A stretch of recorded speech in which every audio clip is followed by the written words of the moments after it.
2024 is going to be a kindergarten party compared to what happens in 2025. 2025, again, I believe there's going to be a failure to deliver.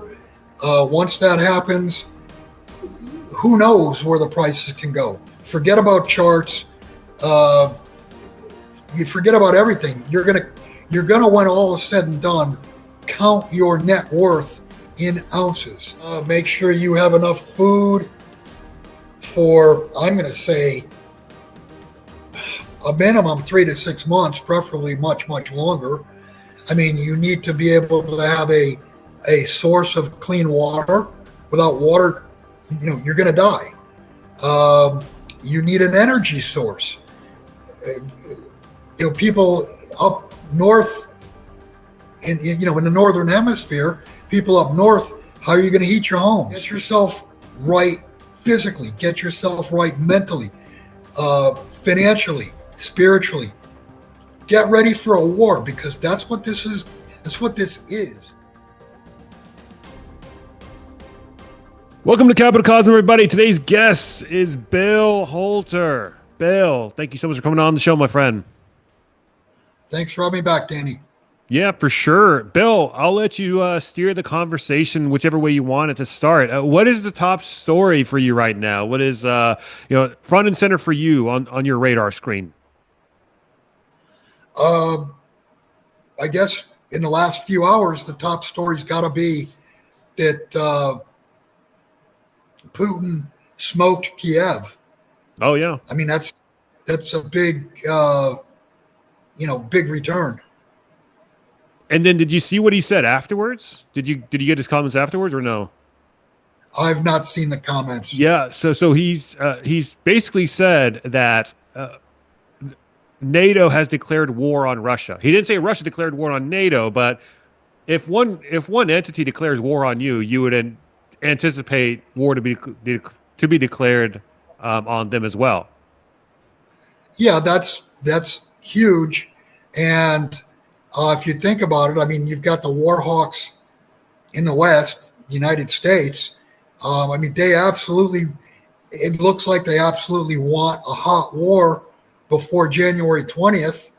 And it would be my guess that they would try to postpone the inauguration or actually kick the table over altogether, because they understand there's going to be legal ramifications to a lot of individuals once Trump becomes, once he's in.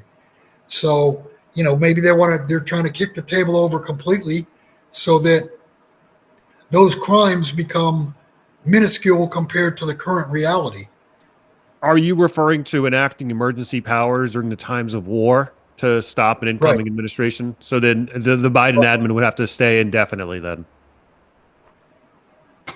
I guess. I mean, or something to that effect. I'm not, something to that effect, exactly. Yeah.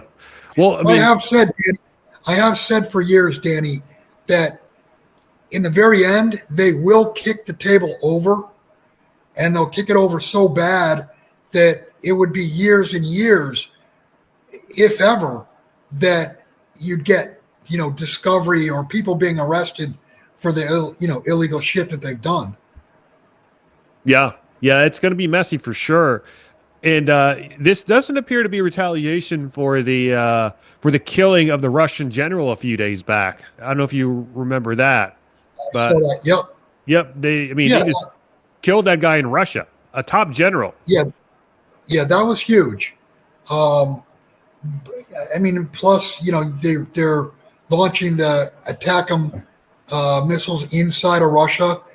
I mean, they're pushing and pushing and pushing. Yeah, apparently the attack on the Defense Ministry building today was a receipt for those ATACMS missiles. Now the receipt still hasn't been dished out for the killing of that general, so we're still waiting on retaliation from that general. So it may get worse. I mean, as things progress, towards the end of the year.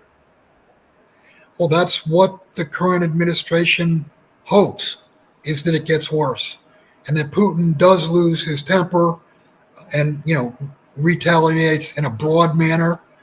And there you go. You got a hot World War III. And I think that's exactly what they want, because that's what they need.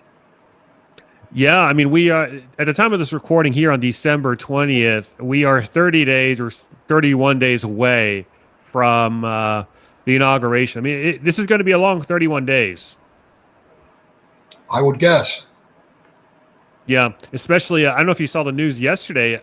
Both Kamala and Biden cut their vacations I short, saw. and they came back into DC for some reason. And if you look at the Why? body language, yeah, if you look at the body language on Biden, I don't know if did you see the footage of him walking Not across the seen it. lawn? But he No. had this petrified look on his face.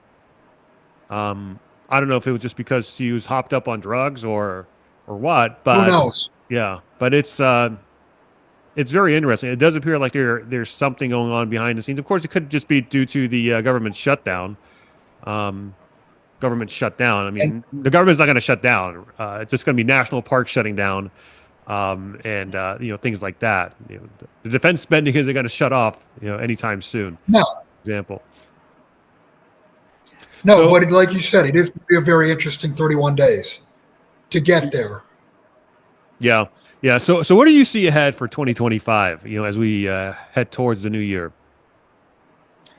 I think it all comes to a head in 2025. I think 2025 is the year. And what bolsters that thought process is I just posted this 3 or 4 days ago. The Bank of England announced that if they bail out any non bank institutions, they're not going to say who they are. Hmm.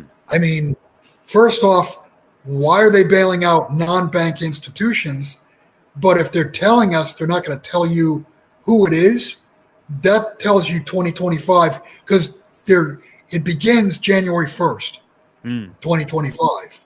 So it tells you this year they foresee something happening where they're not going to tell you who they're bailing out.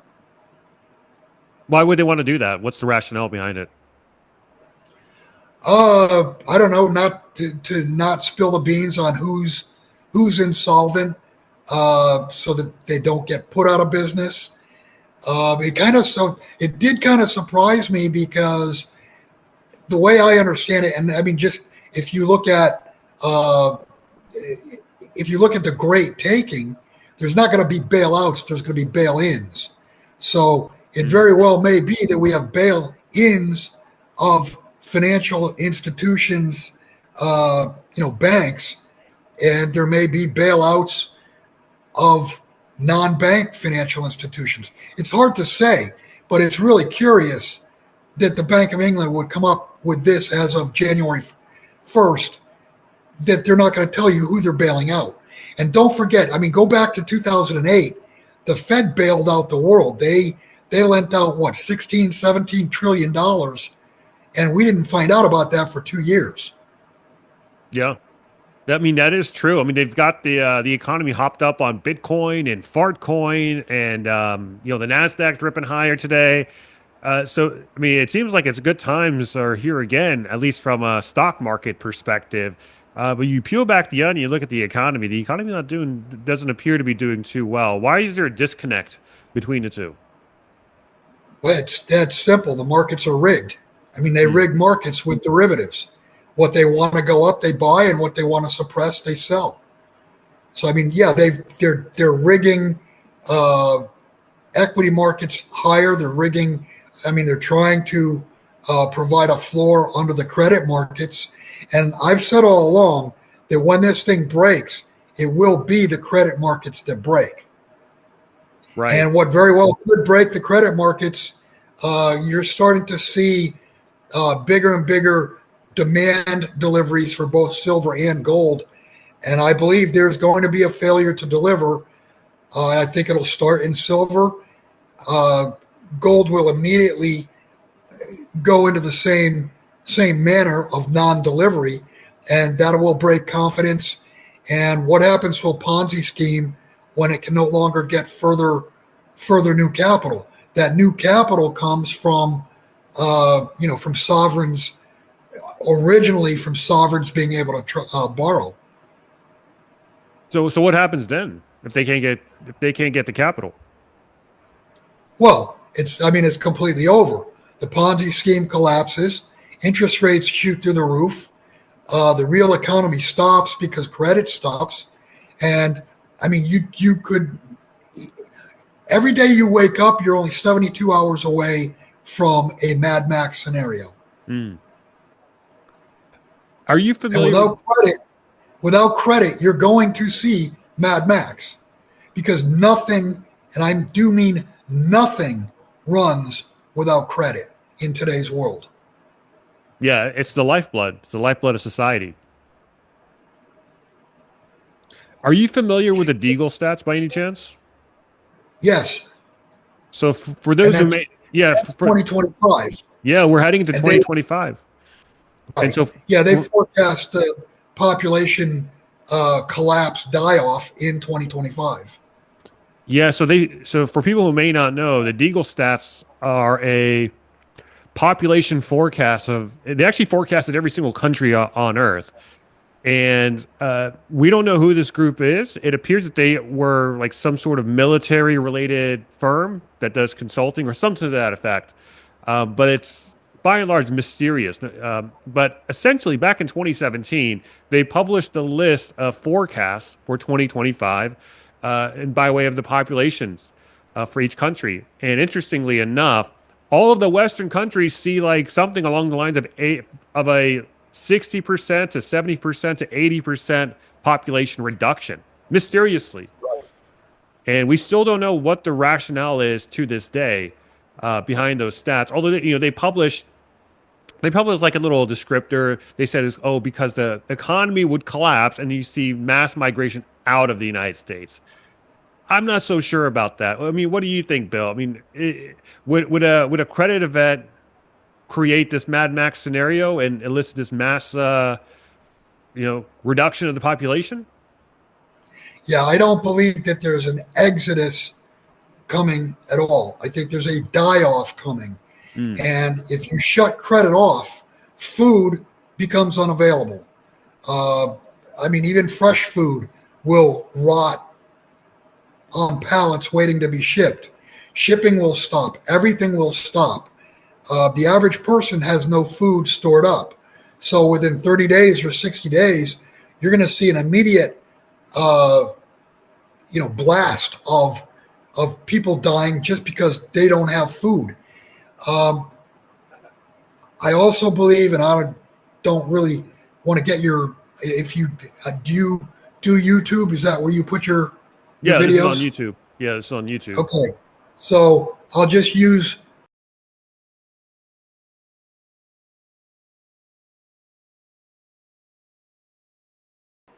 And it may be that it takes 2 years, 3 years, 4 years for this to get through everyone's system, and you start to see even a higher turbocharged die off. I mean, we're seeing cancers, we're seeing blood clots, we're seeing heart problems, and it's across the board. I mean, this is not just old people. I mean, you're seeing young athletes, 16, 17, professional athletes in their early mid 20s at the best shape of their lives, just falling down dead. So, is that part of it? Was that part of the original rationale? I would imagine it probably was. Mm. And I mean, and even whether it is or it isn't a credit event, a credit crash, a debt solvency crash. I mean, there's so many bubbles out there, right? I mean, this could all just create mass chaos. Right. And what will happen is you basically get a deflation in everything that you own and a hyperinflation of the things you need, like food. If there's no credit, all of a sudden, an apple or a dozen eggs is, if you can find it, $10, $20, $100, $2,000, who knows? But the stuff that you have is going to deflate. Your stocks, your retirement plan, your real estate, all of that's going to deflate because if there's no credit that allows new buyers the ability to bid on those assets, the assets go with no bid and only offers, and they'll drive the prices, I mean, literally to being worthless. If there's no credit available, you're looking at assets being priced at pennies on the dollar. Where does this happen before that you can kind of look to as a reference? Uh, it's never happened on a grand scale, but Hmm. certainly you've had governments that have been shut off from the credit markets, and what happens is their currencies hyperinflate. Look at Argentina. Look at look at Brazil. Look at Zimbabwe. Look at Russia in 1990. When countries are no longer able to borrow, then you get deflation of their assets, and the countries go into survival mode. The Weimar Republic was a different. That was different because it was done by basically call it printing alone. And back then, you had other currencies that were still tied to gold. There are no currencies anywhere on the planet tied to gold. And like I said in the past, I mean, when you looked at the nations, Colombia, Venezuela, etc., there was always an alternative to those countries. Right now, I mean, the alternative is U.S. dollars. Now, if this happens on a global scale, where is there to hide? What currency is there to hide in? There are none. There are only two monies, gold and silver, that you can hide in. And I mean, you're not going to be able to get gold or silver because once they fail to deliver, nobody's going to sell it for any currency of any amount until the system begins to reboot and we have currencies that are, in fact, again, ratio backed by gold and silver. Right. And, kind of to take it back to the Deagel stats thing, what you'll notice in those population forecasts is that it's not ubiquitous. The population reduction stuff is not ubiquitous at all. It's only the Western countries that end up facing these reductions. If you look at some of the stats on Russia, China, the BRICS nations, their populations actually slightly grow. So it's very interesting that the countries with the biggest debt problems are the ones being forecasted to reduction. Right. And along with the biggest debt problem, uh, there's speculation. There's obviously speculation on the United States as to whether or not we hold the gold that we say we hold. There's speculation on other countries whether that their gold actually exists. I think there's very little speculation whether China or Russia or you could lump in India because they've been a big buyer. I mean, these countries, these central banks have been big buyers of gold now for 10, 15 years. And China has actually been grossly underreporting what they've bought. I mean, if you look at what has gone through Shanghai, and we know nothing's exported, so the gold goes into the country, but we know it never goes out. I mean, how many tons per year? You're looking at, 2,000, 3,000, 4,000 tons per year going in. It's not coming out. We also know that China produces 450 tons a year, which never comes out of the country. So the West has a debt problem. It's speculative as to whether or not they actually hold the gold reserves they say, but the BRICS nations absolutely hold more gold than they did last year, 5 years ago, 10 years ago. They've been building their gold reserves higher.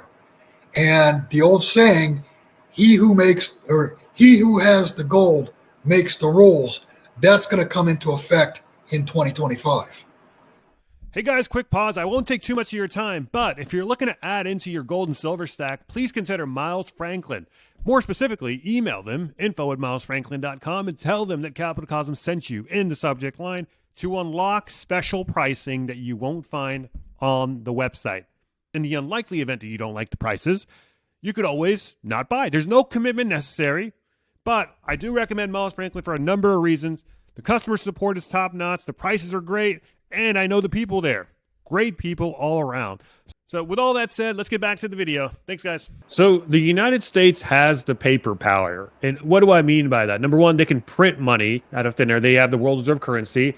And then they have the COMEX. They have the gold paper market. So if I'm the United States, why don't I just print a bunch of money, go buy a bunch of gold, buy tomorrow's gold at today's prices, essentially, the Cantillon effect, and then just manipulate the markets down lower so it doesn't create a price spike. I mean, it sounds like a natural.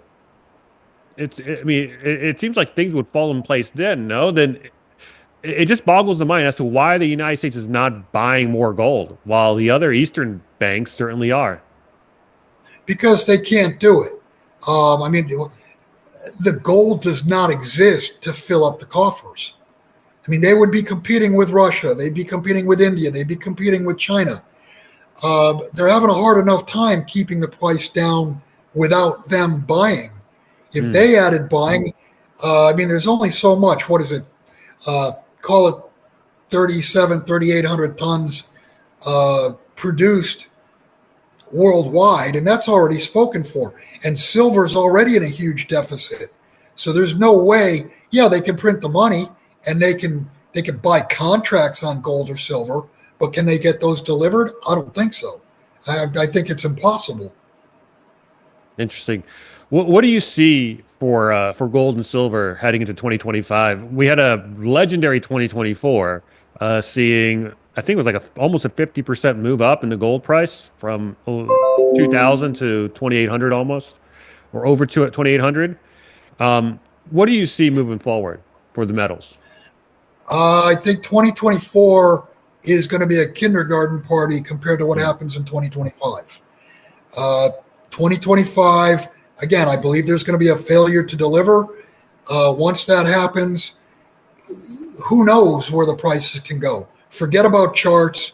You forget about everything. You're gonna when all is said and done, count your net worth in ounces, and because this is it's a Western credit problem, and when credit breaks, you're going to see institution after institution fail in domino fashion, and I think the great taking will definitely be in place before the end of 2025.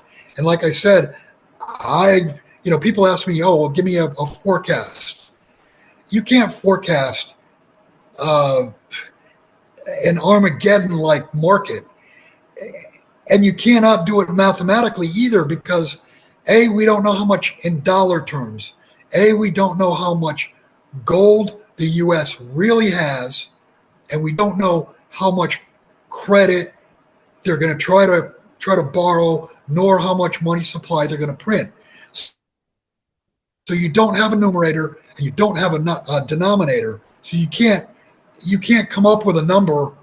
How much is each gold ounce worth that the U.S. government owns divided by the amount of credit that they owe? You can't do that math because you don't know the top or the bottom number for sure.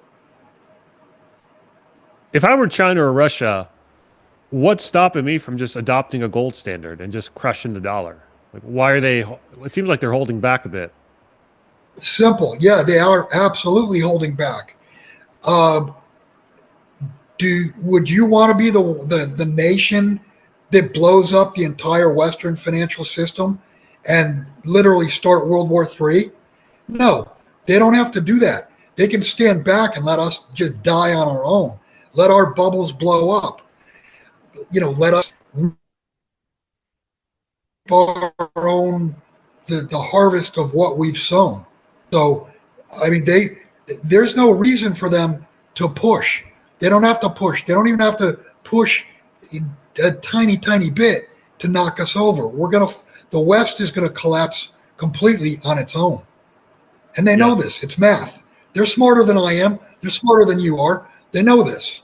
If we know it, they know it. It's Sun Tzu's Art of War, right? When don't interrupt your enemy when they're making a mistake. Exactly. So it appears that the market sold off a couple of days back after Powell made his comments about the 25 basis point cut. It was originally supposed to be 50 basis points, I believe, and then they reduced it down to 25. Can the Fed really afford to be less dovish than the market wants it to be, or will they eventually capitulate down to the zero bound? Well, first off, it really doesn't matter. I mean, you could zero bound interest rates again, and where were we in 2019, the end of the year, just before COVID hit? We Like three were something? on the well, we had come up a little bit off of zero, but we were still pretty close to zero bound. I Hmm. mean, if you looked at short-term treasuries, they were half a percentage point. So it's not going to make a difference because by the end of 2029, we had a repo problem, and then all of a sudden, COVID came along and fixed it. COVID shut the real economy down. It lowered the demand for credit. It bailed them out, and it also allowed them to create trillions of dollars and spray those trillions all over the world like a fire hose. So that reflated. But here we are, back to where interest rates were, what, 2008, 2009, before that crash. If you look at a chart, you'll see that interest rates never rebounded higher than the previous high until now.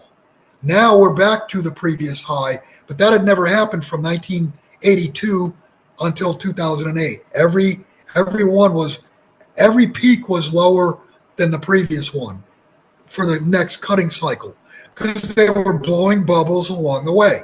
Bubbles would blow up, they'd lower interest rates, blow the bubbles up again.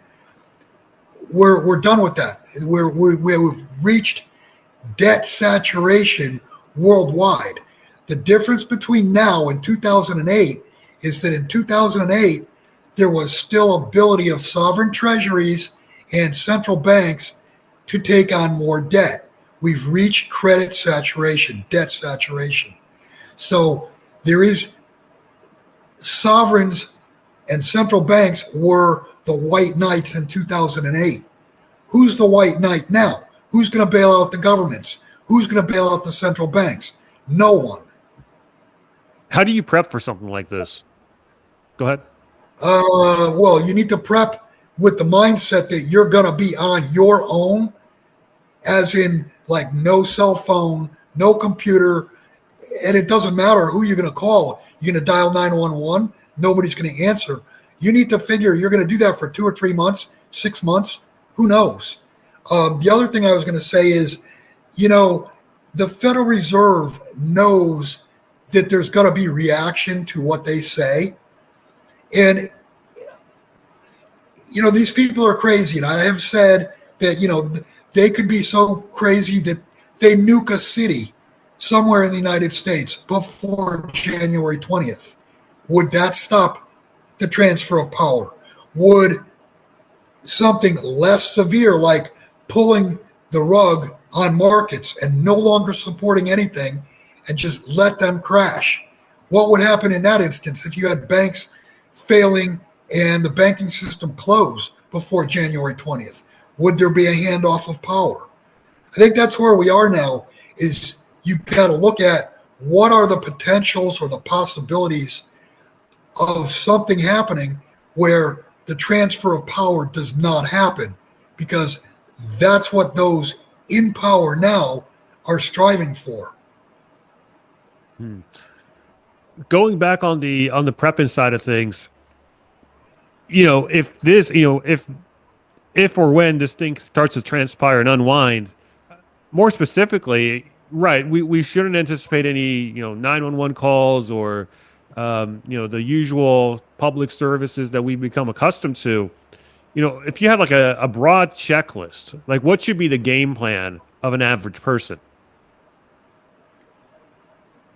Make sure you have enough food for, I'm going to say, a minimum 3 to 6 months, preferably much, much longer. I mean, you need to be able to have a a source of clean water. Without water, you're going to die. You need an energy source.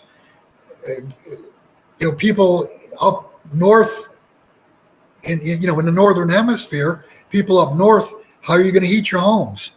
Do you have, if you do it with wood, how much wood have you prepared for? A week or two, a month or two, get you through the full winter? Who knows? You also need to be able to protect yourself. You need to be able to protect your position, because there's probably 9 plus people that have very little to nothing stored or a plan to survive this. And if you've got a father with little kids and a family that has no food, what are they going to do? They're going to go looking for food. And if you're one who has food, they're going to try to take it from you. So you need, lead is another precious metal. Yeah, that's a good point. Desperation, desperate times call for desperate measures. Anything else you want to talk about, Bill? I think we've covered a whole host of things here so far. Anything that comes to mind before we wrap up?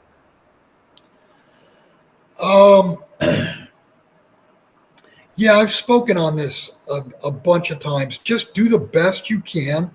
Make a plan and do the best you can. And whether it's your best or not. I mean, nobody else knows other than you. But do the best you can. And I guarantee you're going to forget stuff. I'm going to forget stuff. The best prepper in the world is going to forget stuff. Don't beat yourself up. But do get yourself prepared spiritually, mentally, physically. I have been striving. My personal situation, I just recently, I've got pinched nerves in my lower back. And the doctor is telling me, well, we can give you some shots. And that's not a permanent solution. The system goes down. I'm not getting those shots. So I've pushed the process as quickly as I can to get a permanent surgery done, because when this comes down, if I can't walk, I'm a liability. I'm not an asset. So get yourself right physically, get yourself right mentally, financially, spiritually. Get ready for a war, because that's what this is. That's what this is. And I mean, you could look backwards and not prospectively. Have we not been in a war for at least, for many, many more years than 5 years? But it's obvious since COVID started. Have we not been in a war? We're in a war for your ability to speak. We're in a war for your ability to control whether or not they stay in your body. We're in multiple wars, but they've been brought upon us, spread apart, and slowly, so that it's not like they're just dumping the whole thing on you all at once. People are like, well, this is the new normal. Then tomorrow, this is the new normal. People have been accepting of it. But if you put somebody from the year 2000, pre 9/11, into today's world, you'd blow their mind. And think back yourself. You used to be able to get on an airplane without getting, anally probed by TSA. Just everything has changed, and the amount of regulations have doubled, tripled, quadrupled. Life doesn't even resemble what it did 24 years ago, before 9/11. Is there any hope with Trump that he would be able to roll back a lot of this, a lot of these regulations? Maybe turn back the, turn a lot of these things back, so to speak, and be like a momentary doorstop, if you will. I would say, yeah, there's hope, but let's see. And I'm saying let's see because of some of his cabinet picks, and because what laws it look like they're wanting to put on the books right off the bat. The anti-Semite law. If you criticize Israel, criticize Judaism, it's against the law.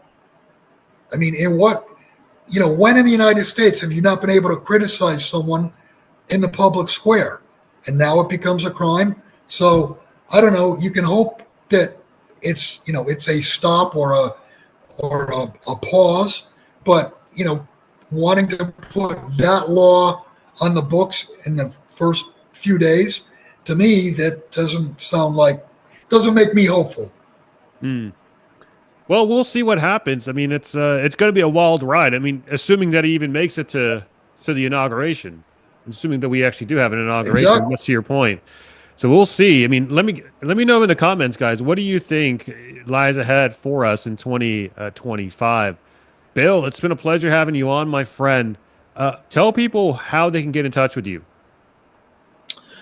You can go to my website. It's just billholter.com. There is a contact icon on the page. If you want to contact me directly regarding precious metals business, my business email is bholter at proton.me. Okay, we'll have the links to all that down below, guys. So be sure to check it out if you're interested. Also, tell them that Capital Cosm sent you in the subject line, and when you're asking for your gold and silver from Bill, I'd really appreciate that. And finally, like the video, comment down below. If you agreed with what Bill had to say, type "Go Bill Go" in the comments section. If you disagreed with anything, let me know. I do read the comments, so really interested to get your take here, guys. Subscribe to the channel too. It's free, doesn't cost a thing, and it goes a long way in supporting me in my work. And then finally, if you want to support me more so monetarily, then check out my Substack, capitalcosm.substack.com. Link to that is also down below. In my Substack, you'll be able to get ad-free and early content before the YouTube audience does. So with all that said, thank you guys for watching. Bill, thank you for coming on. It's been a pleasure, and I'll catch you guys on the next episode. Bye, y'all. Merry Christmas. Merry Christmas. Happy New Year, too.